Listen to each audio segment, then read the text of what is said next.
Olá pessoal, tudo bem? Sejam bem-vindos a mais uma aula sobre direito da tecnologia e informação.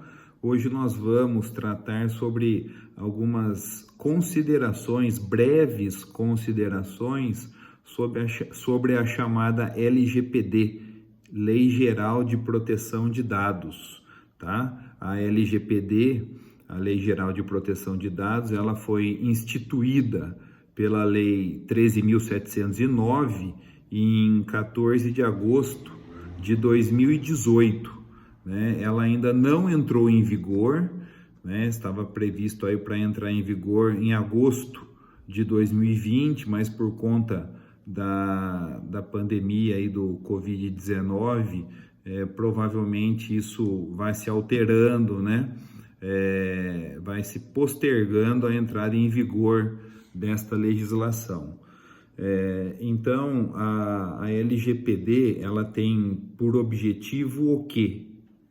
Qual que é o objetivo dessa legislação? É regulamentar, dar um tratamento dos dados pessoais, né? Regulamentar, dar um tratamento dos dados pessoais que empresas particulares ou empresas públicas, até mesmo escritórios, por exemplo, de advocacia, de contabilidade, consultórios médicos, né, de dentistas, etc., venham a ter de seus clientes, fornecedores e eventuais usuários, né? Então, essa legislação, ela regulamenta, né, essa base de dados que essas empresas acabam adquirindo, né, ao longo de suas atividades de diversas pessoas, para que esses dados não tenham um vazamento indevido ou que as informações que estas empresas obtenham não tenham uma destinação inadequada, tá certo? Então, basicamente, é esse o objetivo da legislação: guardar a privacidade, a intimidade, né, das pessoas em razão de convicção filosófica, opinião política, em relação a gênero e tantos outros dados que são considerados dados sensíveis, né, que dizem aí basicamente a dignidade da pessoa humana, tá certo? Então, qual que seria a consequência da LGPD? Tem algumas consequências, né? Eu coloquei aqui para vocês da seguinte forma: as empresas detentoras de informações de clientes, fornecedores, etc., né, por mais simples que sejam essas informações, por exemplo, um endereço de e-mail, né, um endereço físico, um número de um CPF, essas empresas deverão criar um banco de dados, né, e dar um tratamento adequado a essas informações, a esses dados, né, de acordo com o que dispõe a legislação específica, que no caso é a Lei 13.709 aí de 2018. Tudo sob pena do quê? Se porventura alguma empresa infringir, né, os ditames aí da legislação, né, transmitir dados de forma indevida, né, de pessoas, tem consequências, tem sanções, né, previstas aí no artigo 52 da Lei 13.709, tá certo? Essas sanções eu deixei transcrita aí para vocês, né? Não compete eu ficar lendo uma por uma, mas de modo geral são sanções que vão desde uma advertência, né, para adotar medidas corretivas dentro desse banco de dados, né, ou então tem sanções que têm caráter pecuniário, né, que vai até 50 milhões de reais, tá certo? Então são diversos escalonamentos de sanções que existem aí no artigo 52, caso haja descumprimento do tratamento, né, de dados por parte destas empresas, seja de empresas privadas ou empresas públicas, tá certo? Então, no que consiste esses tratamentos, né? Esse tratamento desses dados pessoais? Ou seja, a empresa que tiver esses dados pessoais colhidos, sejam de clientes, fornecedores, usuários, né? Dados colhidos de terceiras pessoas, né? Essas empresas deverão empreender uma disciplina bem clara no tratamento desses dados. Essa disciplina ela é orientada pela legislação específica, né? E ela tem que ser bem clara no aspecto de colher esses dados, né? No momento em que uma pessoa vai preencher uma ficha cadastral de emprego, uma ficha cadastral para fazer uma compra online, tá certo? Uma ficha cadastral para adentrar em um determinado ambiente, numa determinada empresa, num determinado prédio, tá? Então, ali, essa pessoa que vai preencher os seus dados, esse cadastro deve ser bem claro no sentido de explicar qual é o destino que será dado, tá? Que serão dados a esses dados, essas informações obtidas pela empresa, tá? Então, tem que ser uma coleta bem clara, né, dessas informações e uma explicação bem clara e objetiva para demonstrar qual é a consequência dessas informações colhidas. E aí, então, a empresa também deverá classificar estas informações, estes dados. Tem dados que não são tão importantes, mas, de outra forma, tem informações muito importantes que dizem respeito às pessoas. Como eu já disse para vocês, numa classificação, o legislador ele colocou que existem dados não sensíveis, que seriam esses dados não sensíveis. São dados mais simples, né? Mas, por outro lado, nós temos dados bem sensíveis. Exemplos, e aí a gente faz por exclusão. O que não for dado sensível será dado mais simples, não sensível, né? Exemplos aí de dados sensíveis, também deixei aqui descrito para vocês no quadro, mas eu vou falar para deixar registrado no nosso vídeo. Origem racial, étnica, convicção religiosa, opinião política, se a pessoa é filiada a um determinado partido político, se ela é filiada a algum determinado sindicato, dados que dizem respeito à condição de saúde dessa pessoa, dados referentes à vida sexual dessa pessoa, dados genéticos ou dados biométricos, tá certo? Dependendo da situação, existe a necessidade da colheita dessas informações, tá certo? Mas o detentor, o titular destes dados, né, que somos nós que vamos fornecer esses dados, nós temos que saber para qual será a utilização deles, né? Qual é o destino desses dados. Por exemplo, tem aqui uma informação biométrica. Qual que é a utilidade? Nós sabemos, às vezes ali no banco, nós fazemos um cadastro biométrico para utilizar um terminal eletrônico, para fazermos operações bancárias, tá certo? Então, ali o banco ele colhe a nossa digital, né? E aí, em razão da nossa digital, nós podemos utilizar esses terminais eletrônicos para fazer saques, consultar extratos bancários, saldo de contas, etc., né? Fazer transferências bancárias e assim sucessivamente. Mas qual é a outra finalidade? Então, se for só para essa finalidade, ok, o banco terá que nos informar.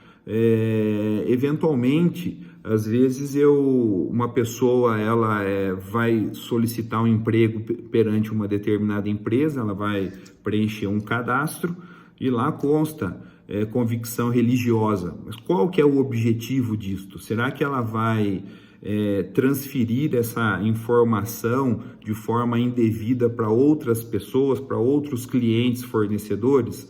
Então, nós temos, em razão dessa norma da LGPD, o titular dessas informações, destes dados, tem direito, tá, de solicitar para que essas empresas forneçam as informações referentes ao titular desses dados. Para quê? Para que eventualmente estes dados, essas informações sejam corrigidas ou até mesmo eliminadas, né? Se essas informações estiverem lá de forma indevida, né? Então, as empresas, dentro desse processo de tratamento de dados, as empresas terão que criar bancos de dados para fazer estes armazenamentos.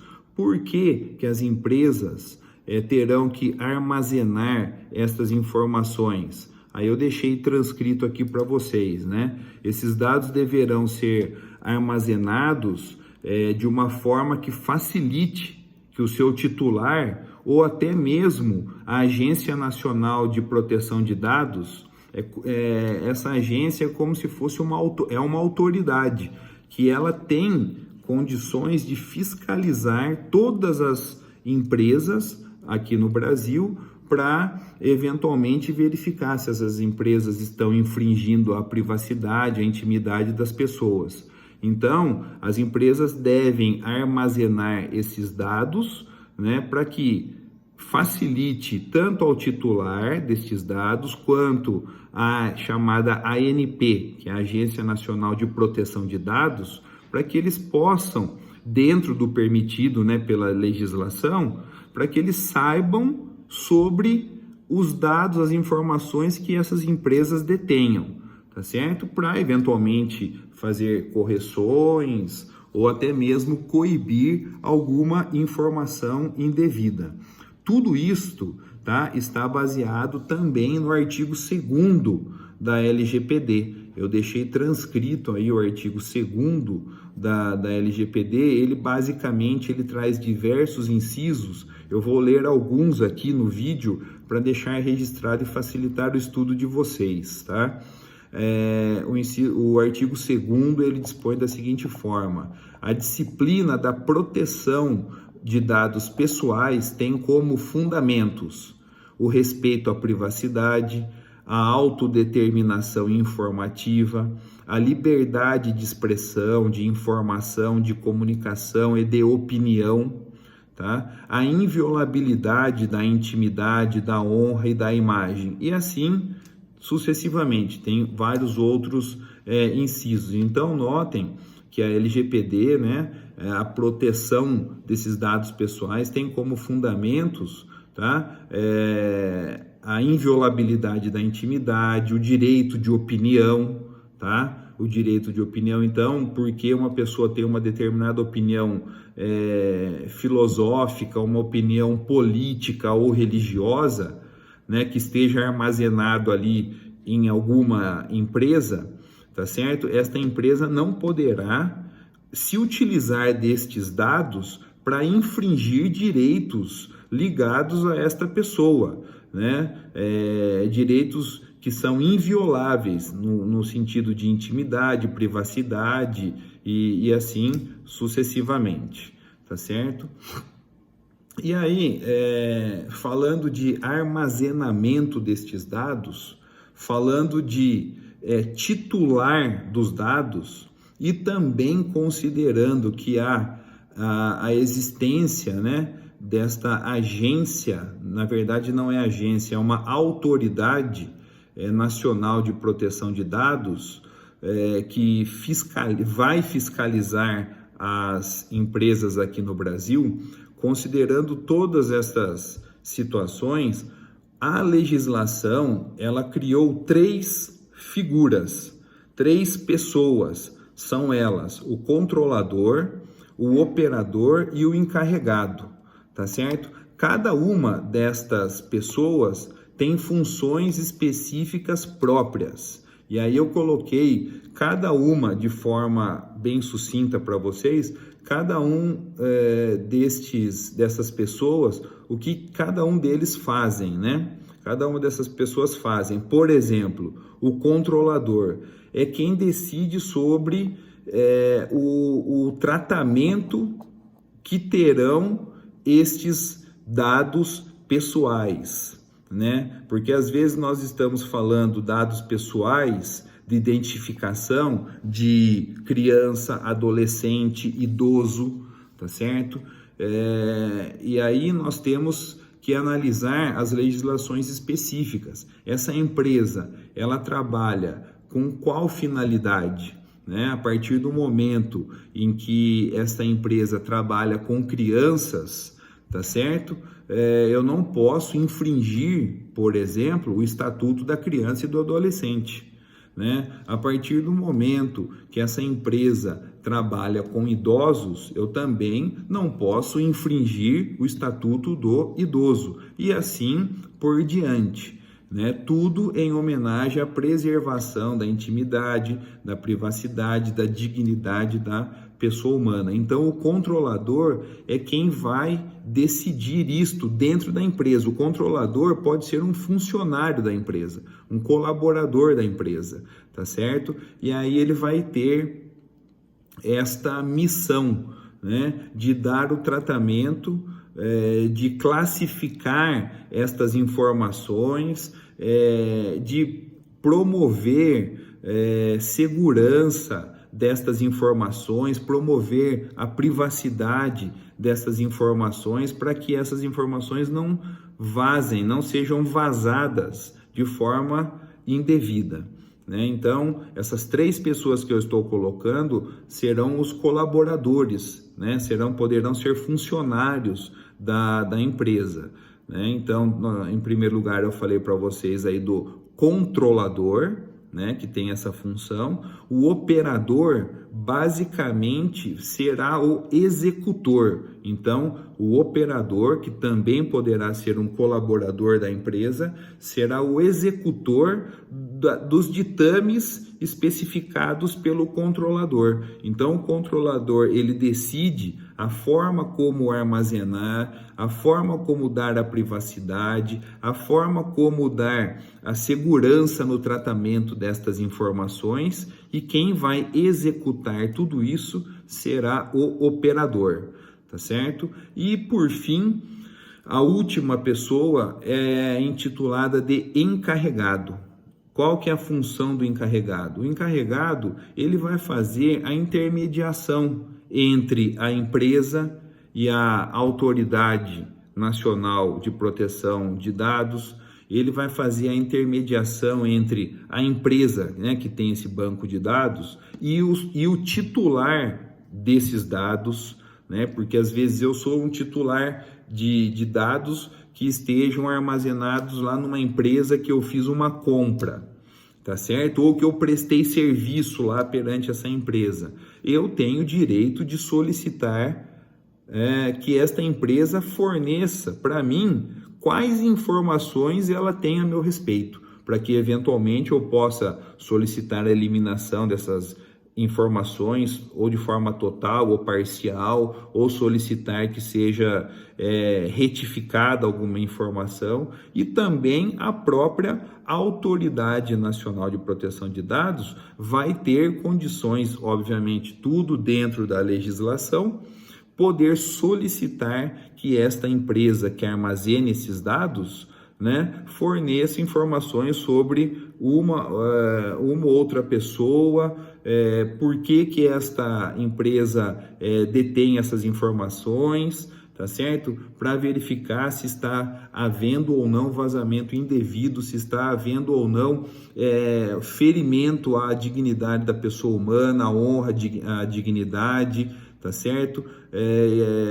Passível, então, de esta empresa responder por sanções, como eu falei no início aqui da nossa aula, sanções desde uma advertência até uma sanção pecuniária, tá certo? Então, resumindo, as pessoas envolvidas, tá, na Lei Geral de Proteção de Dados que cada empresa deverá ter são as seguintes: o controlador, tá certo? O operador e o encarregado, ok? E aí, na sequência, eu coloco para vocês uma consequência prática da LGPD. Qual ou quais consequências práticas que a LGPD, a Lei Geral de Proteção de Dados, vai nos trazer? Primeira consequência, existem várias, tá? Mas eu quantifiquei aqui apenas 4. Primeira consequência, impedir que empresas usem indiscriminadamente dados pessoais informados em cadastros, tá certo? Então, por exemplo, às vezes eu vou comprar um determinado remédio numa farmácia, né? E esta farmácia discrimina na nota fiscal quais remédios eu comprei e ela passa para informação para um determinado laboratório de forma indevida, tá certo? Por que a farmácia fez isso? Para o laboratório descobrir quais redes sociais eu utilizo e lá ele começar a fazer propaganda de determinados medicamentos. Essa não é a função de uma farmácia, tá certo? Ou poderá até haver isto desde que a pessoa, o titular, né, destes dados, autorize, né? Aí sim, sem problemas. Então, a primeira consequência é esta que eu falei: impedir que empresas usem indiscriminadamente dados pessoais informados em cadastros. Também dar conhecimento aos titulares dos dados sobre a finalidade da utilização destes. Ou seja, se uma empresa vai colher determinados dados a meu respeito, né, ela vai falar: olha, eu estou pegando aqui o seu dado biométrico, né, sua impressão digital, apenas para você acessar a sua conta bancária, né? Vem o banco e pega o dado biométrico, o meu dado biométrico. Ou seja, ele não vai poder passar para uma outra pessoa esta informação, tá? Porque ele tem que dar conhecimento a mim, que sou titular destes dados, da exata utilização do que ele vai fazer com esses dados, ok? E aí eu posso muito bem ou autorizar ou não, tá? Dar conhecimento aos titulares dos dados sobre o motivo pelo qual haverá eventual transferência de dados entre empresas. É isso que eu falei para vocês. Então, às vezes eu faço um cadastro e talvez vocês já devam ter se deparado com uma situação dessa natureza. Às vezes eu preencho um determinado cadastro, tá? E aí eu coloco que eu tenho a opção de que os meus dados poderão ser divulgados para outras empresas ou não, tá certo? Então tem que haver este controle. Se porventura eu não autorizei e os meus dados foram divulgados, eu tenho todo o direito de acionar a Autoridade Nacional de Proteção de Dados para que se faça uma fiscalização nesta empresa, né, e esta empresa tenha sanções administrativas, sem prejuízo de eu também poder ingressar com eventual ação de reparação de danos, seja danos materiais ou morais, tá certo? E também possibilitar ao titular dos dados em solicitar correções destes, né? Se eu sei que tem informações, tem dados a meu respeito numa determinada empresa, eu tenho direito de solicitar para verificar se esses dados estão corretos ou não, e em estando incorretos, eu posso solicitar que a empresa faça a devida retificação, tá certo? E aí, por fim, eu coloco para vocês 2 exemplos oferecidos por uma ex-aluna nossa aí da Universidade de Sorocaba, que eu achei muito interessante, um artigo que ela escreveu, que é a Priscila Miranda, embora seja dentro do aspecto tributário, tá? Porque essa questão da Lei Geral de Proteção de Dados, ela vai envolver diversos ramos do direito, seja no aspecto comercial, seja no aspecto tributário, civil, consumerista e assim sucessivamente, dentro do direito do trabalho, dentro do direito administrativo, tá certo? E aí, então, eu trouxe aqui para vocês, eu transcrevi 2 exemplos que ela trouxe em um artigo que ela publicou recentemente, né? E ela fala a respeito da nota fiscal eletrônica e do score destas empresas, por exemplo, como Serasa, que tem dados a respeito dos consumidores, né? Então, a título de exemplo aqui que ela fala da nota fiscal, ela coloca da seguinte forma: as notas fiscais eletrônicas emitidas em operações comerciais, quando envolve circulação de mercadorias, como venda, por exemplo, né, devolução ou transferência, né, de mercadorias, também deve se aplicar a LGPD. E aí ela vem dizendo o seguinte: com isso, milhões de dados circulam pelos sistemas da Cefaz, que é a Secretaria da Fazenda, e o CONFAZ, que é o Conselho Nacional de Política Fazendária. Então, faz-se necessário que esses sistemas tenham que se adequar, né? No caso, é a LGPD.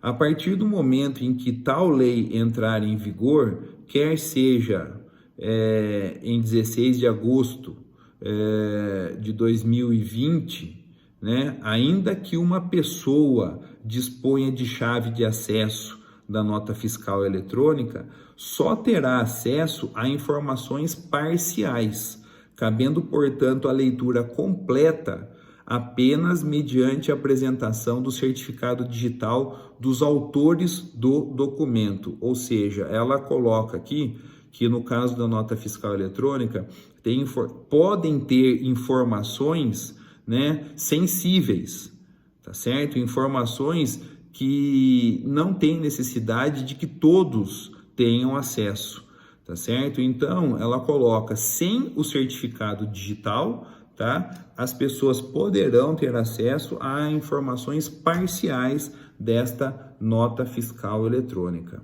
tá certo? E aí ela coloca um outro exemplo da seguinte forma: em outro exemplo, podemos citar a análise de créditos já realizada em nosso mercado denominado score, que são pontos. Esta análise é realizada com base em dados do consumidor, que o classifica de modo a concluir se tem propensão ou não a se tornar inadimplente. Contudo, um dos princípios assegurados pela Lei Geral de Proteção de Dados é o da não discriminação, que garante a impossibilidade de realização de tratamento para fins discriminatórios, ilícitos ou abusivos em relação, né, a essa questão do score de cada consumidor perante esses órgãos de crédito. Então, eu achei bastante interessante, eu deixei aqui a fonte para vocês, tá, consultarem o artigo na íntegra, caso tenham interesse. Tá certo? Então, pessoal, esta foi uma breve exposição, foram breves considerações a respeito da Lei Geral de Proteção de Dados, né? Uma lei que ainda não entrou em vigor, mas as empresas já estão se adequando, tá certo? Eu agradeço a atenção de todos, muito obrigado, um abraço. Até mais, pessoal.